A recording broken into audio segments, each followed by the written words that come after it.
Hello, everyone, and welcome to another Top 5 Records video. And today I'm going to be talking about the top 5 best Lou Reed live albums. Now, some people might think that's an odd one to choose because Lou Reed is not specifically known as one of the most interesting live artists. Well, I disagree. He's not a very consistent live artist, but he does have a special ear for sound quality. The quality of his shows can be very diverse. So there are beautiful, gorgeous moments out there in which he can be very convincing. And the idea and the concept of his shows can actually pretty much change. So he's a very interesting artist to discover on live albums, but you gotta get the right ones. And these are the 5 best Lou Reed live albums. And I'm gonna kick off for number 5, the album American Poet. Now, I couldn't find an original American Poet pressing, so I'm holding here is a horrible Dutch bootleg. Horrible in the sense that it's flimsy cover.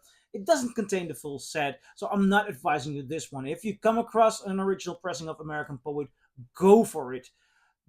And I've listened to it on full digitally, so I know what I'm talking about.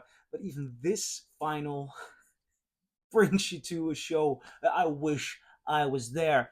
This is Lou Reed on his Transformer tour. I believe the beginning of the Transformer tour. It's still 1972. It's December 1972. This was a very good recorded show for a live broadcast. And Lou Reed is here fresh on with his new album Transformer with a good band. This is early 70s Lou Reed, who is there's a cynical element to him, but he's still very impressed by the quality of his own songs. So there's a sincerity in the performance, which is quite unique in the world of Lou Reed. Opening with white light, white heat, beautiful version of Fishes, Sweet Jane, Walk It, Talk It, I'm Waiting for My Man. He does a great job on Heroin here. Satellite of Love, Walk on the Wild Side. There are so many, much more songs here. This sounds incredible. There's also an interview in here, um, which is interesting. It's interesting to hear his voice. This did show me a different, less cynical side of Lou Reed, although he's more open about his cynicism here. Perhaps that's a better description. On number 5, American Poet. On number 4, a live album in which he actually shares the stage, which used to be a bootleg, but this is, I believe, the first official recording or the first official release. It is Reed, Cale, and Nico at the Bataclan in Paris. Now, this moment in time it must have been legendary because although these are 3 solo artists, they do share the same core in what they did 5 or 6 years before this recording. Because this show was done in, I believe, 1972 or 1973. Um, and you have this moment where Lou Reed, early on in his career, he just left the Velvet Underground. All of them are away from the Velvet Underground.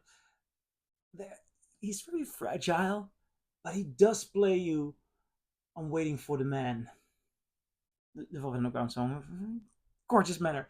Then he goes to Berlin, and this rendition of Berlin is perhaps the best live version of the song ever. I think this live version might even be better than the one on his first album. He is so dreamingly, beautifully doing this one. And then you get the Black Angel's Death song. I mean, that is just wild. But what's more wild is you get some Wild Child. I love that song, and he's so into it here. Then Heroin, man. What a Lou Reed set. Almost 2 sides of pure Lou Reed, but that's not it. This goes beyond because then you get John Cale doing Ghost Story, very good version of Ghost Story. I love that song. The biggest, loudest, hairiest group of all, incredible. Empty, empty bottle. So I'm talking about John Cale now, okay. And then Nico doing Femme Fatale, No One Is There, and Frozen Warnings. I mean, what a show. Janitor of Lunacy also. I'll Be Your Mirror, All Tomorrow's Parties. This is a Velvet Underground celebration, but they're not the Velvet Underground. And then you get this gorgeous, gorgeous, gorgeous versions of Pale Blue Eyes and Kenny Says. What's More to Want. On number 4, read Cale Nico at the Bataclan. Bataclan. And I'm actually um is this fair what I'm gonna do? Yeah, I think it's fair because I'm talking about the Lou Reed live albums. I'm not necessarily saying Lou Reed solo live albums, so I am allowed to include this one. As a matter of fact, it says the Velvet Underground live with Lou Reed, so this should be on the list. Horrible cover, by the way. Now, this is a live recording of the Velvet Underground, a compilation of two shows or a collection of two shows from 1969. I'm not sure how to hold it. From 1969, but then I can't read that. Yeah, I'm gonna do it like this. Normal. From 1969, and Lou Reed is on fire here with the Velvet Underground. I mean, it is the post John Cale era, so the sound is different, but they were very good in those days. And they played for very small groups of people, so it's a wonder that these recordings are here. They are not the best of quality recordings, but they are the best live recordings of the Velvet Underground I have heard, apart from their reunion show. And then you get songs like Waiting for My Man, Lisa Says, What Goes On, Sweet Jane, We're Gonna Have a Real Good Time Together, Femme Fatale, New Age, Rock and Roll, Beginning to See the Light, Ocean, Pale Blue Eyes, Heroin, Some Kind of Love, Over You, Sweet Bonnie Brown, White Light, White Heat, I'll Be Your Mirror. Man, what else do you like? What else do you need? Nothing more in life. It's so sweet. Number 3, The Velvet Underground, live with Lou Reed. On number 2, now this is one of the records that I've been playing over and over and over again. Rock and Roll Animal. There is something wild and bizarre about this show. It doesn't sound like any of his albums. It starts off with an intro and Sweet Jane and some of the craziest guitar stuff you're going to hear on any album, but at all on a Lou Reed album. Supposedly, the length of that intro was because they were not yet paid for the gig, and Lou Reed heard they weren't paid yet for the gig, so he waited to get on stage until they got the money for the show. Now, that intro is so spectacular that it's the most.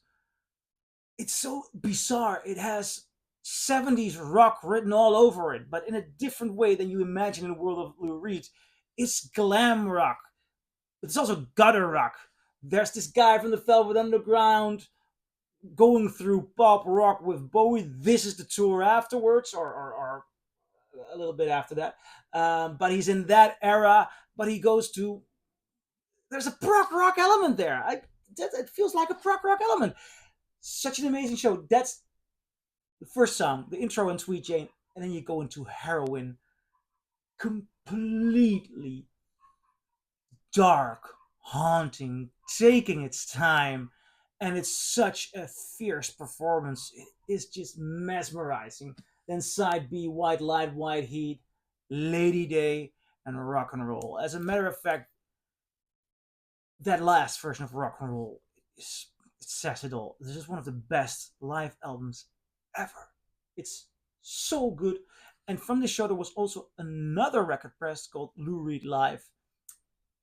I should have included it, I could have included it, but since it's a companion piece to this one. So if you like this one, go ahead, buy Lou Reed Live. There's some more Berlin stuff on there.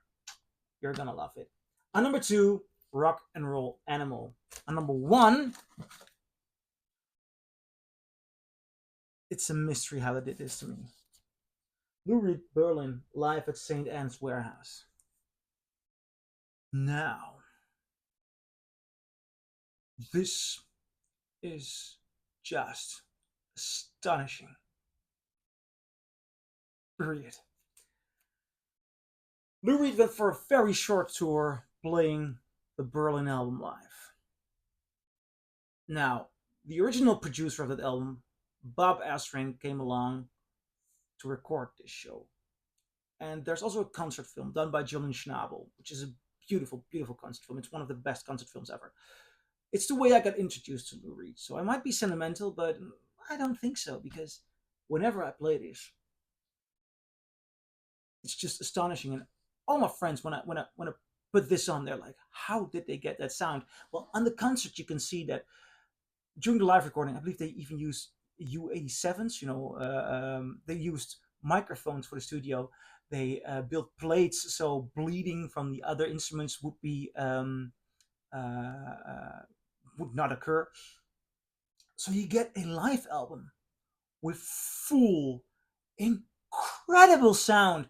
And not only does that make for a gorgeous, gorgeous, gorgeous audiophile record, it also allows for all of the members to play as softly as they like.